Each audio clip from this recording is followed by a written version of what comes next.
Hello, everybody, and thank you for tuning in to the Liberty Report. With me today is Daniel McAdams. Daniel, nice to see you. Good morning, Dr. Paul. Very good.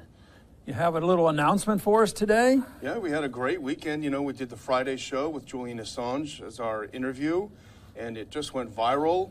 The Drudge Report had it at the top of the Drudge Report. Zero Hedge, one of our favorite sites, had it very prominently displayed, and we've got many, many views. So if our audience has not seen it yet, please go to our YouTube page, youtube.com/Ron Paul Liberty Report, where you are right now, and watch the video. Let us know what you think about it. Very good, and we do want to make sure our viewers know how happy we are with you joining us today, and anything you can do to help us along and share these programs would be very helpful. But today we want to talk about something very important, and that is the budget of the United States government. And they're a little bit behind for the 2017 budget. It's almost more than half over. 5 months to go, they have to start on next year. But they don't follow the rules of some people who have religious beliefs that you're supposed to take off on the Sabbath. Well, our government didn't take off on the Sabbath. They keep working at it. So they had this major meeting, the bipartisan meeting, Republicans and Democrats coming together, the bureaucrats and some very special people representing the executive branch as well as representing the Republican and the Democratic leadership. And they came up and they have a budget. What does it say? Another $1 trillion added on to the 2.5 up to $3.5 trillion approximately. And same old story, you know, bipartisanship. Everybody screams and hollers for bipartisanship. And I have warned for so long, you really don't want bipartisanship unless they're doing the right thing. But when they, in my lifetime, especially the time I was in Washington, all bipartisanship led to more problems because they got together and they divvied up the loot. You take this and we take that. And this is exactly what they did on the weekend. You know, the Republicans get the military money and the Democrats get the domestic money, but both sides are for both of them. You know, there's this argument is a pretense. But one thing is the Freedom Caucus and the real good conservative libertarians had no representation. They have to be excluded. So they have been thrown out of the system because you can find enough creepy Republicans and creepy Democrats to get together and do this. So what all people have to do to see if what I'm saying is near the target is that Schumer sort of likes this bill, and Nancy Pelosi sort of likes the bill. They quoted those two more than any Republican. Of course, Paul Ryan likes the bill, too. He likes it, too, of course. You know, I remember the old days. This will probably go down in the history books. When I first started working for you on the Hill, we actually had appropriations. You know, we actually did foreign affairs appropriations and defense appropriations. We spent a good part of the year actually working on these bills. It wasn't perfect, but when you think about what's come afterward. But this bill we have is a stopgap. It's going to save the country from government shutdown, which would, of course, be a tragedy. 1,600 pages. $1 trillion in spending. How many of those pages do you think will be read? Yeah. You know, the military got what they want. And the military is represented especially by our president. He's minced no words, more. We have to rebuild it. We have an army bigger than everybody else put together almost. But we have to rebuild it, build more nukes. And, of course, if you look at the number of bombs that we have unleashed since this new administration came in, it's way above the previous one. And the other statistic that's coming out is there's been an attitude shift on this military. When Obama wanted to do something military, like drop more bombs on Syria or send troops to Syria, Republicans and conservative absolutely opposed to it. But now, statistically, their attitudes have tremendously changed. And now they say, go, go, go, give them the money. And there's not very many Republicans now that would have any reservation about the militarism that is going on.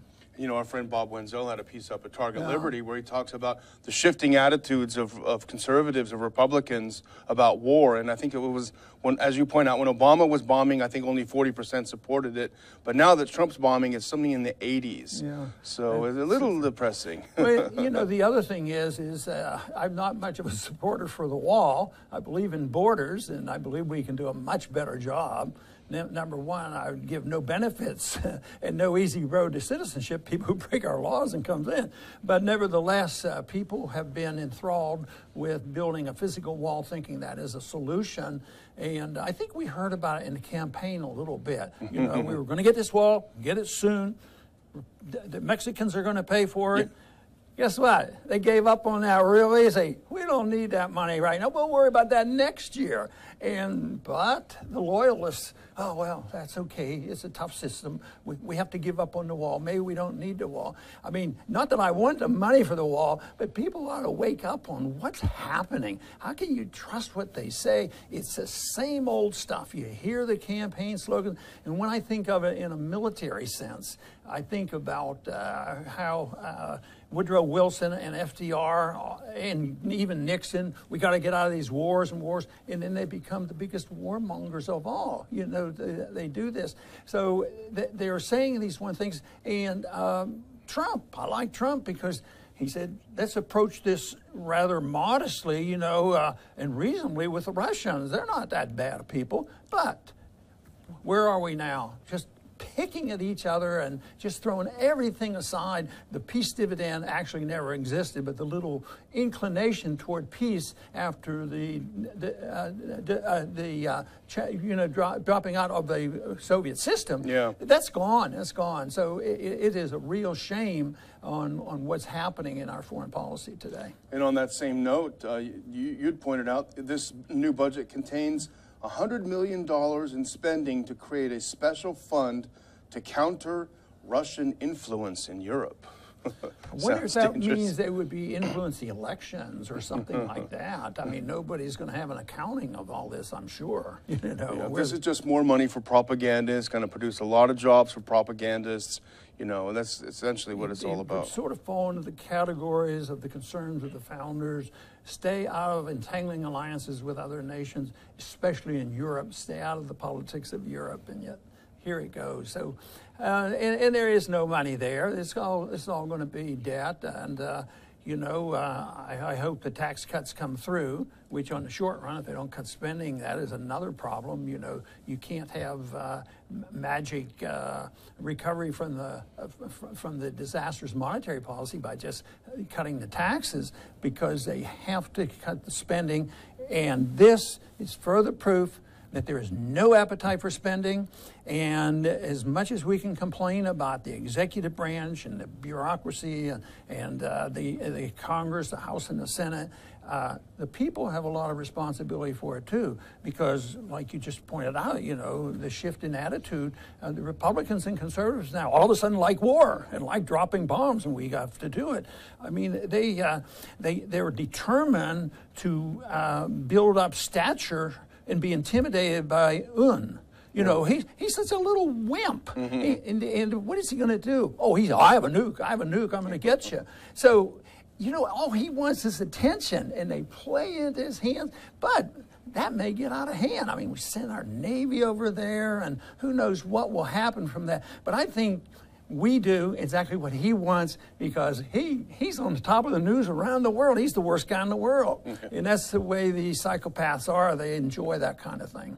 You know, we put a piece up on the Institute website written by Adam Gary, and he says the two narratives about North Korea can't both be true. One of them is he's extremely dangerous, the most dangerous person in the world. He has nukes, he has a huge army. And on the other hand, they're totally impoverished. They've got no money. They can't turn on the lights. They're totally weak. The weapons that they put in their parades are phony. So the two of them can't be right. You know, something is awash in the narrative. Well, I'll bet you know what happened to Planned Parenthood. We were going to get rid of that. Republicans were going to get rid of that. Did they achieve the goal, or did they come up short? No cuts. No cuts in Planned Parenthood. Yeah. Well, another two groups that they wanted to get rid of was the National Endowment for the Arts and the National Endowment for the Humanities. Didn't get rid of that either. Spending increase on those two. Spending increases. Yeah, they got more money. You know, a fiscal conservative could get discouraged by this. I wonder where they go if they decide Republicans aren't conservatives or not. I guess some of them joined the Freedom Caucus, but you know, we hear that they're going to have to go along with some of these capitulations with the Obamacare and so-called getting rid of it. That remains to be seen. We do know the good guys up there, and we know how much they're frustrated, but we need more people outside of Washington sending a message. When the right message is sent, these guys in Washington, they want their job, but if they know that they can best be rewarded by spending somebody else's money, borrowing the money, or printing the money, they're going to do it.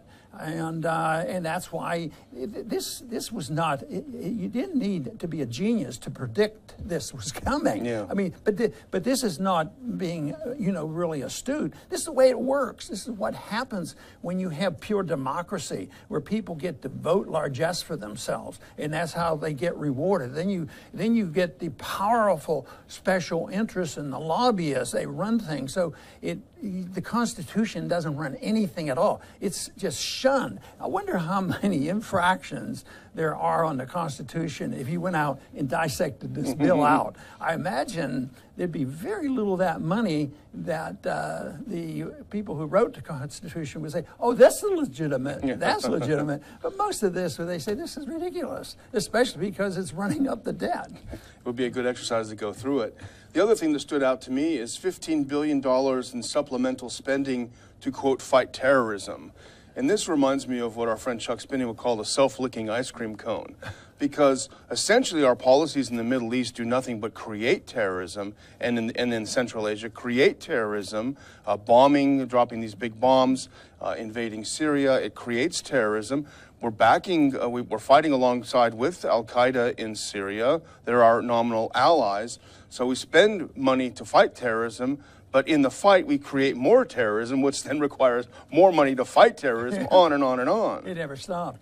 You know, Paul Ryan's statement was that the funding bill makes America stronger and safer. I'd like to see a headline someday that defunding has just made America freer.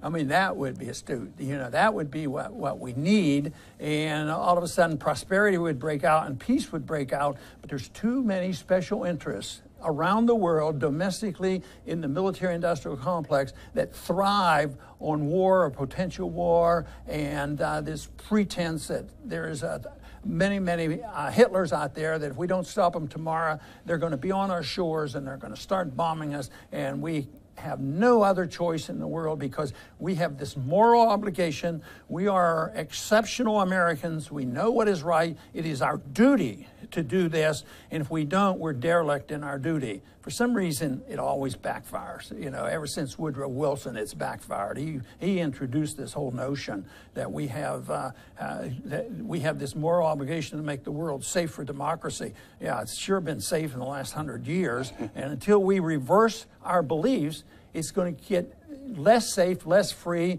and more impoverished. And we're moving along. I think what happens at the end of a cycle like this, it accelerates toward the end, just like inflation. Inflation can creep along at a certain level and up, and then the final blow off, you know, in a Zimbabwe type of inflation or Venezuela, it goes. The confidence is lost and it just goes sky high. And that's what can happen here. The confidence will eventually be lost. So all this is just gimmickry. They're defying all moral law, all constitutional law, all economic law, and they do it, you know, without a complaint. Well, this will work. This will work.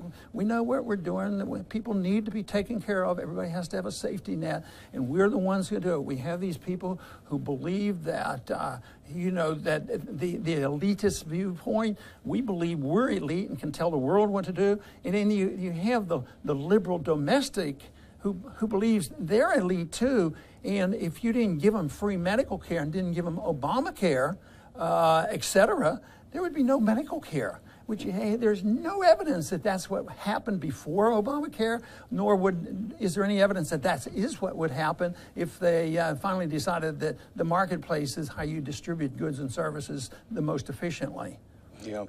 You know, you mentioned earlier on the tax cut plan, and our friend David Stockman, who was, I think, pretty optimistic about President Trump in the early days, he seems to have soured a little bit. And if you'll indulge me, I wouldn't mind reading a quote, because I think this captures the tax fight, the budget we're talking about today. Here's what he has to say about President Trump. The president is essentially a 70-year-old kid in a candy store who wants one of everything. More for defense, veterans, border walls, law enforcement, infrastructure, and phenomenal tax cuts too, without the inconvenience of having to pay for it. I think it was a very astute observation. But what he's doing, he's a good observer. He's observing what's happening. But there were individuals, especially if they belonged to the Austrian School of Economics, that made these predictions and projections on what happens. You know, Hayek did it, the road to serfdom. They showed what happened. Mises was fantastic on this, and he related it to monetary policy. All these things are reliant on a central bank and a monetary system that inflates the currency. And it's been known, you know, in a theoretical sense for 100 years or so. Mises knew exactly what would happen, and it's arriving here. And people are starting to panic, and and they can be convinced that they have to become more militant, either at home or abroad. You know, even though there's been a movement with a more sane policy on drugs, there's more money in here for the drug enforcement. You know, there's an epidemic. Yeah, there's an epidemic, but there's a lot of other reasons for that. It's not a lack of... The epidemic in drugs didn't occur because the government wasn't doing enough or not spending enough money and dealing with these problems. It has a lot of factors to it. But more money there, that's supposed to solve the problem. And if you don't support it, you don't care. You know, you're un-American, you're unpatriotic, you don't care about this, and people get convinced of that. Except the people we talk to, because I talk to plenty of them on college campuses, and in spite of all this problem, there's a lot of young people starting to realize this is not a viable system. It's not going to be around that much longer, and we need to think about these other ideas. And as you say, we should be inspired to work twice as hard, because when the system collapses, we need to have something to put in place, to offer to put in place. There you go. And I would say that the Ron Paul Institute for Peace and Prosperity, that you are the Chief Executive Officer.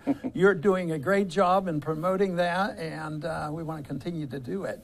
And I want to thank the viewers today for tuning in to this important program. It's too bad I couldn't say, well, this is great news, a bipartisan agreement. Everything is going to be okay. The budget's going to be balanced. You're going to have more freedom. Your taxes are going to go down. Don't worry about it. Well, unfortunately, that's not going to happen. The one little tidbit, even though there's a lot of shortcomings, if you just get lower taxes, it might help a little bit, but it might make things worse, like David Stockman suggests. If you just get the tax cuts and all this spending, the deficit could get worse. We have to change our attitudes about what the role of government ought to be. If the government is supposed to be there to provide a safety net for everything that we do domestically, and to provide our interference around the world to create peace and prosperity, believe me, it's not going to last in its end. We have to decide what we want. Do we want to continue to do that and run this country into total bankruptcy with the destruction of all our liberties, or are we going to say, you know what, we can have peace and prosperity and do much better by honoring and respecting the moral basis and the moral understanding of what liberty is all about? That is the goal we should all seek. I want to thank everybody for tuning in today to the Liberty Report. Please come back soon.